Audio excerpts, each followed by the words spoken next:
Shri Radha मनोरमृत channel के सभी श्रोताओं को मेरी श्री राधे। बंधुओं, आज का टॉपिक है बेवजह के दुख, उनका कारण और उनका निवारण।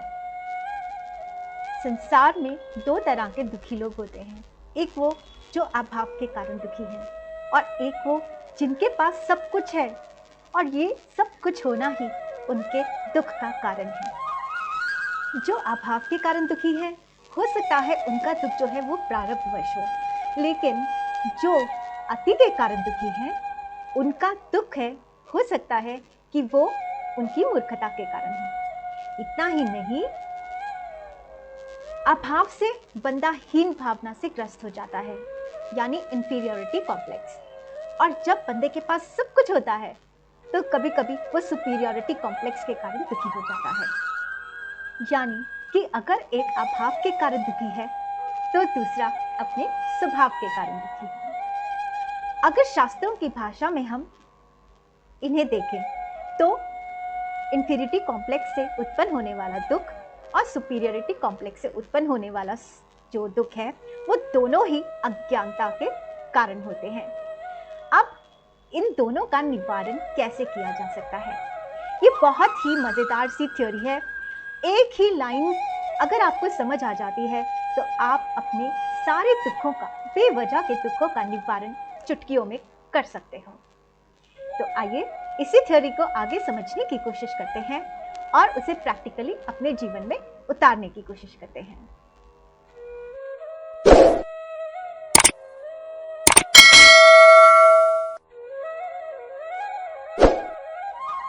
शास्त्र कहते हैं कि बेवजह के दुखों और सुखों का जो कारण है वो है रजोगुण।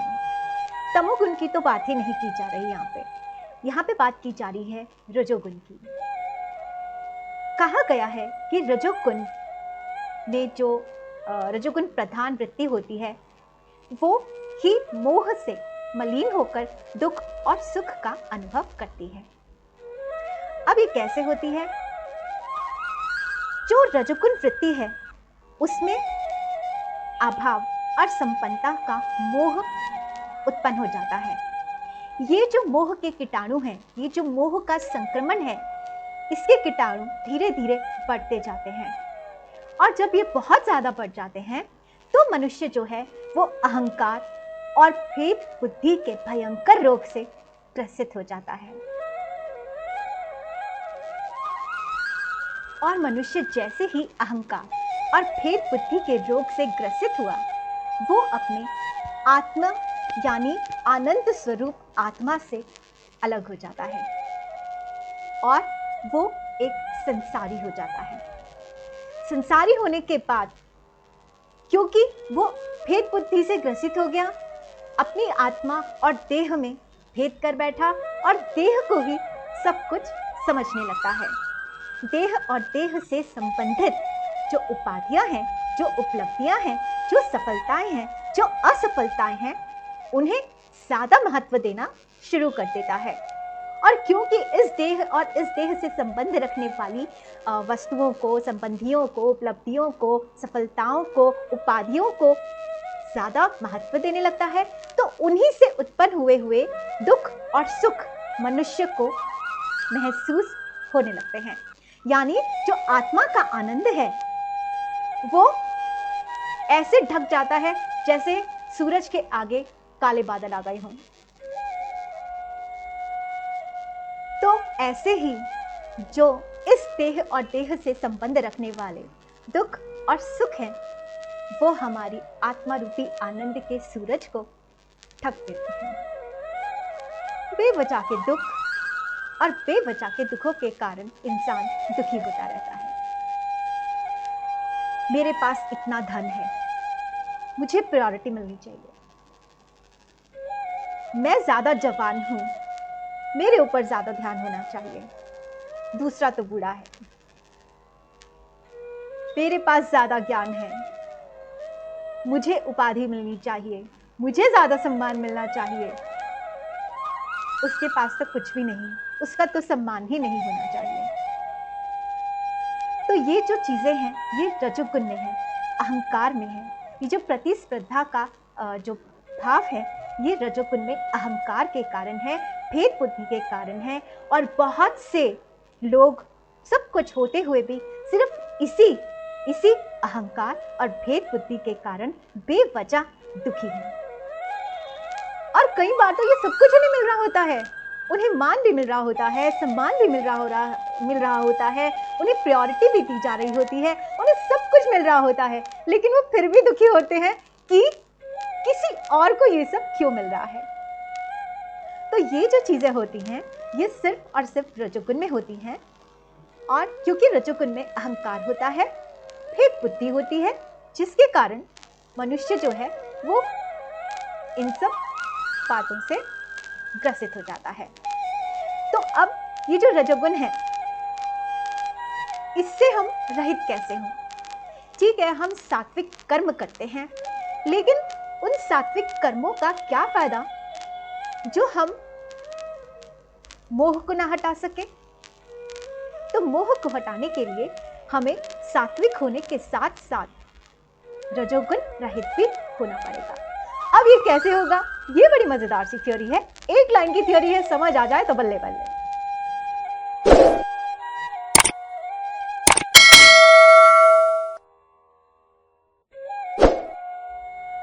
अब देखो, यदि मैं एक दर्पण देखूं तो दर्पण में मुझे कौन दिखाई देगा?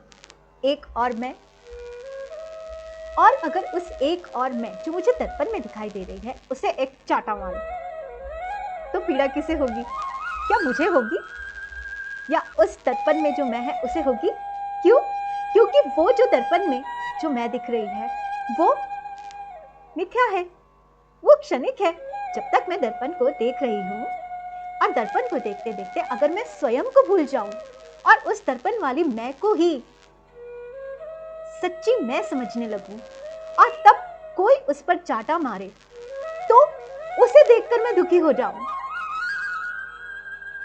तो क्या ये जो हुआ, ये जो घटना घटी, ये सत्य है? ये क्षणिक है। जब तक मैं अपने आप को भूली हुई हूं और जब तक मैं उस दर्पण को सत्य समझ, दर्पण में दिखने वाली मैं को सत्य समझ रही हूं और उस पर अगर कुछ पीड़ा हुई उसे और उस पीड़ा को मैं सत्य समझ रही हूं, तब तक ही मेरा दुख है। यानी वो दुख क्षणिक है और वो दुख है ही मिथ्या, क्योंकि उस दर्पण में दिखने वाला जो संसार है, जो जगत है, जो मैं हूं, और उस दर्पण में होने वाली मैं का जो दुख है वो है ही नहीं। असल में वो सिर्फ भास रहा है, सिर्फ भास रहा है। क्यों? सिर्फ इसलिए क्योंकि मैं अपने स्वरूप को भूल चुकी हूँ। इसी तरह से मनुष्य जो होता है वो अपनी आत्मा के आनंद स्वरूप को भूल जाता है इस अहंकार और भेद बुद्धि के कारण।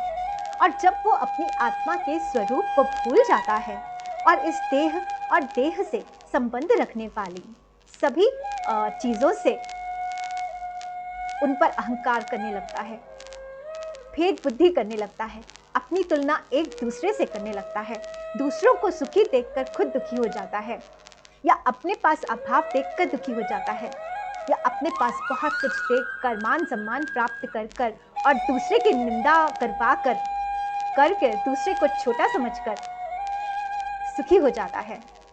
और फिर कभी ऐसा ना हो, उसके सोच के मुताबिक ना हो, तो फिर वो दोबारा से दुखी हो जाता है।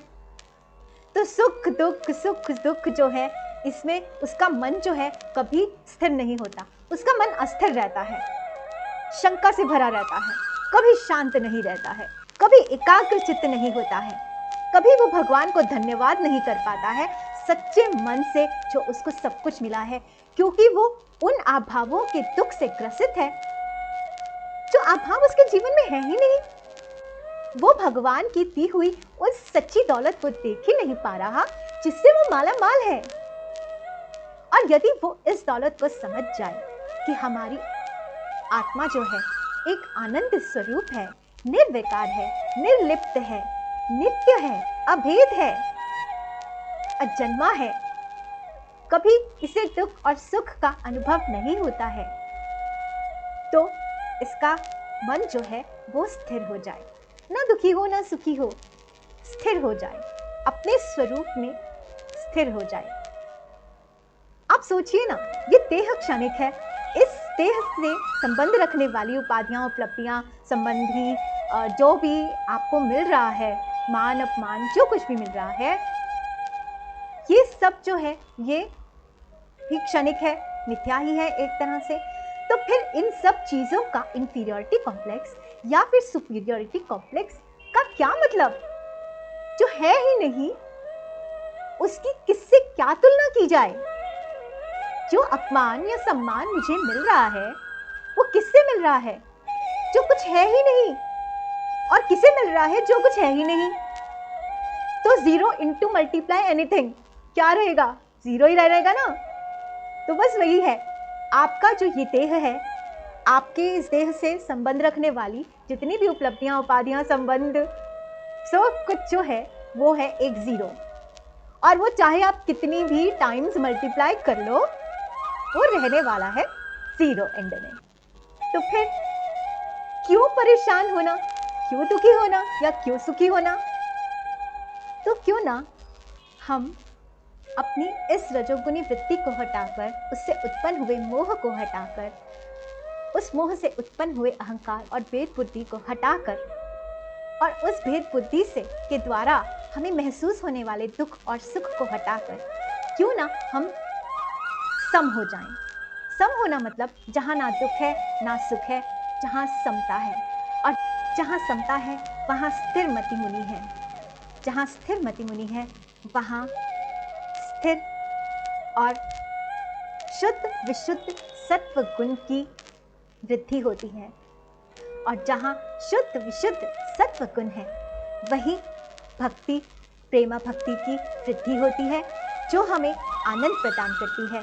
और आनंद का मतलब है हमारे भगवान से फिर से मिलन हो जाना। तो इस तरह से हमें सिर्फ सात्विक ही नहीं बनना है, हमें सिर्फ भक्ति ही नहीं करनी है, हमें सिर्फ भगवान से प्रेम ही नहीं करना है, हमें रजोगुण मुक्त भी होना है।